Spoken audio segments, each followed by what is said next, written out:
Okay, welcome to another movie review with me, Mondo100, and him, Chris285. Yes. This week we have seen The Dark Knight Rises. Again. We originally saw it in IMAX in cinema, rewatched it on Blu-ray. Very good movie. Okay, do you want to... plotline-wise? Obviously, it follows on from The Dark Knight. However, it's set 8 years, I believe it is, after the plot line there.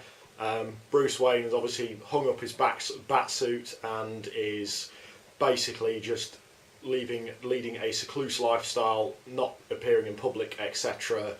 And things basically get to a point where obviously the main bad guy, Bane, comes into town eventually and starts taking over things from the underground.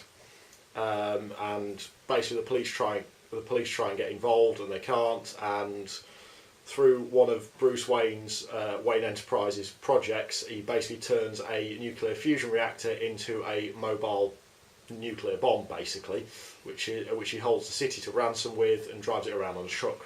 Spoilers much. Basically, the plot line underlying of it is the rise again of Batman.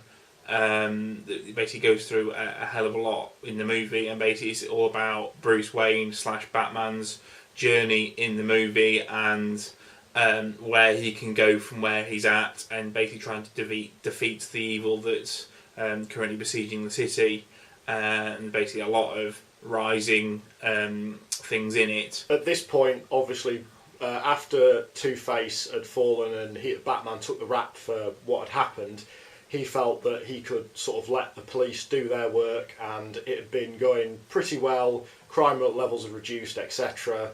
However, with Bane coming back, who was obviously a former League of Shadows member, he basically sort of took it from the underground and took it to a new level, which it got to a point there where the police couldn't cope with it, and Batman then obviously decided, or Bruce Wayne, whatever you want to call it, whichever way you want to look at it, decided that he needed to come back and obviously save Gotham once more. Yeah.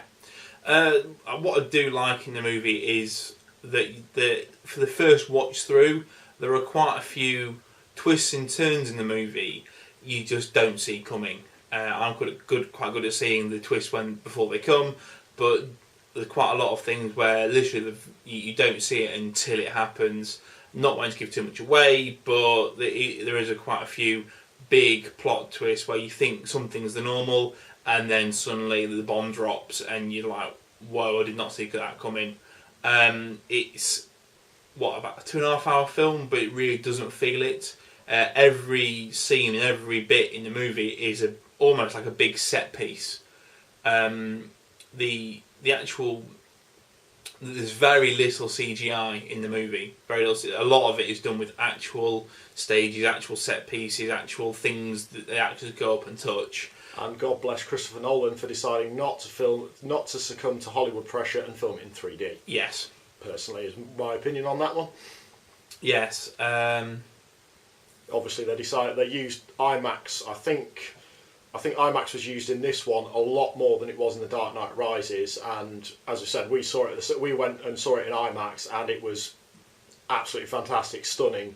And again on Blu-ray, not quite to the same extent, because obviously you're limited by the size of your television, but again it just looks absolutely fantastic. I mean, it really does. Some of the scenes, it really does set them apart from the standard film when you get to the sections filmed in IMAX. Yes. The only one small thing that does annoy me, well, not annoy me, but it slightly sets me out of the movie whenever I hear it, is the Bane's voice. Once you know this, it sounds very much like Sean Connery, and you say every now and again you say like "Hello Gotham," and you just think, right, yeah, that's Sean Connery, not Bane. Of course, he could be Dutch. There's a very thin line between the two. Yes. Okay, love it and hate it. What do you think, Chris? Personally, it's probably, before I saw it, it was probably the only film that I definitely wanted to go to the cinema and watch, quite frankly. and we don't actually have an IMAX local to us, so actually we made the effort to drive about an hour to the nearest IMAX screen over in Sheffield, and all I can say is it was definitely worth the wait. I know, having spoken to a couple of people, a couple of my friends, that they felt it was a bit of a letdown after The Dark Knight. I think that was mostly due to the fact they were expecting the pacing to be a little bit different, because The Dark Knight started pretty much, it hit the ground running almost, whereas this film is a lot more a combination of The Dark Knight and Batman Begins, whereas Batman Begins was obviously a slow starter, and that one took a while to build until it obviously really got into its stride. This one is very similar, however I still felt that, as I said, the pacing was very good. There's no point where you feel the film's stagnating at any point. It's very well paced. My only disappointment with it is the fact there's not going to be a fourth film. Quite honestly, that's my only disappointment in it. Other than that, absolutely brilliant film. Loved it.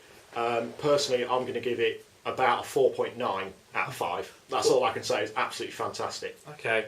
I'm with Chris in the pacing. It's not what you have to think with the Batman Rises. It's not the Dark Knight. Basically, it is almost an origin story again, because he's having to reimagine himself after this big 8-year period when he's not been around. So that's all addressed really well in the fact that he does go out and he does trap Batman, but he can't do it initially because he's completely out of practice and he can't for one reason or another, and he has to slowly get his way back into the game.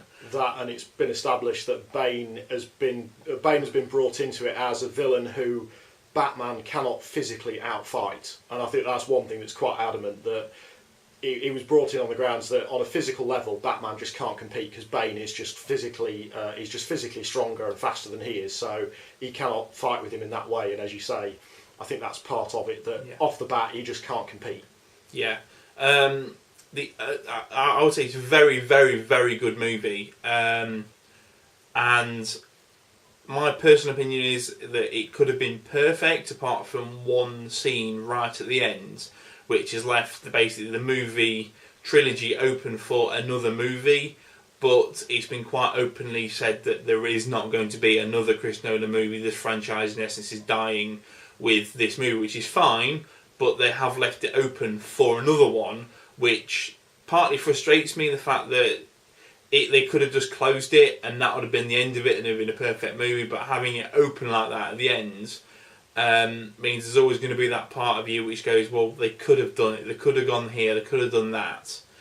And without that aspect of it, it just sort of lacks a bit at the end. But other than that, I'm going to give it a 4.5. Actually, no, I'm going to raise that to a 4.8, as Chris would point out, so that we can do higher fractions now. So yeah, it just involves cutting the image down more slices of the Stormtrooper head. So yeah, so Chris 4.9, me a 4.8. It's an amazing movie. Sit down and watch it. If you've not seen the other two, sit down and watch them first. It can stand alone on its own, but with the other two backing it, it just gives more depth to the movie. So yeah, it's close to perfect as any recent movie has been. So if you like this movie, if you like this video, give us a like. If you want to see more, give us a subscribe. Write down in the comments any movies you want us to review. We'll give them a look at and do another review. Tell you bye. See you later.